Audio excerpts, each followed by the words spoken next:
Let's get up to speed on a developing story now. Tehran's drafted a bill that would close the crucial global shipping route, the Straits of Hormuz. Now, the measures are aimed at shutting the waterway to countries which support a new embargo on Iranian oil. Let's get some thoughts about it live by Gareth Porter, who's an investigative journalist, joining us on the line from Washington. Gareth, hi. This bill has been developed, and I quote here, as an answer to the EU's oil sanctions against Iran. How much further might the Islamic Republic go to take revenge, then?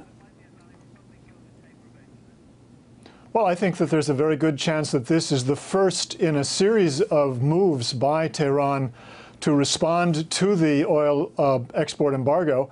They're very upset about it, no question about that. It's costing them dearly in terms of income, and they have a number of options, all the way up to, of course, actually using mines and other mechanisms, but primarily mines, to try to block the straits to prevent shipping from going through there and delivering oil from the oil-producing countries. Well, of course, the US has claimed it won't tolerate the commercially vital route being shut down in any shape or form. We know that Washington's deployed minesweepers and other naval vessels there. Does it give any clues as to how this is likely to develop and the tension possibly rising now? Well, I think what we can look forward to in the coming weeks and months is that the Iranians will make a series of moves, beginning, I think, with this bill in the Majlis, threatening to pass the bill if that doesn't have any effect, certainly going ahead with the passage. Then the first of a series of limited moves toward threatening to actually put mines in the strait to prevent the shipping of the oil shipping from going through. And then I think the Iranians have the option of a very limited use of mines, very few mines being dropped in the strait to try to get the price of oil to shoot up, for one thing, and to get the United States to react. They have a number of options, all the way, as I say, to dropping hundreds of mines in the strait. They actually have at least 2,000 mines, probably more than that. That was the figure as of 2008. They also, I think it's been pretty much a given on the part of the analysts at the Pentagon that the Iranians could continue to drop mines for a period of weeks, even if the United States has the ability ultimately to sweep them up. This crisis could go on for a number of weeks with the Iranians continuing to drop mines with small boats that could not be detected or prevented from going into the strait by the United States. What's the reaction likely to be from America?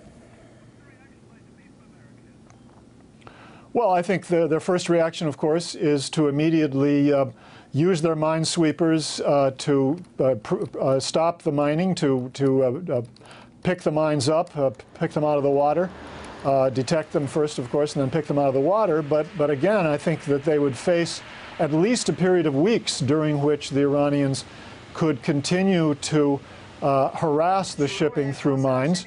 And even if the United States threatens a higher level of violence, I don't think the Iranians would necessarily be deterred from continuing on that very limited basis to interrupt the shipping of oil. Well, so I think what the Iranians are after here is essentially to get a very steep spike in the price of oil. Got you. Which they have now, of course, seen the price go down. Got you. Well, we've got you on the line, just want to ask you one quick question about the broader picture here, maybe. I mean, Iran's closest ally in the region is, of course, Syria, which is facing its own huge problems right now. Is there any way that this increasing pressure on Damascus is in any way a proxy war on Iran?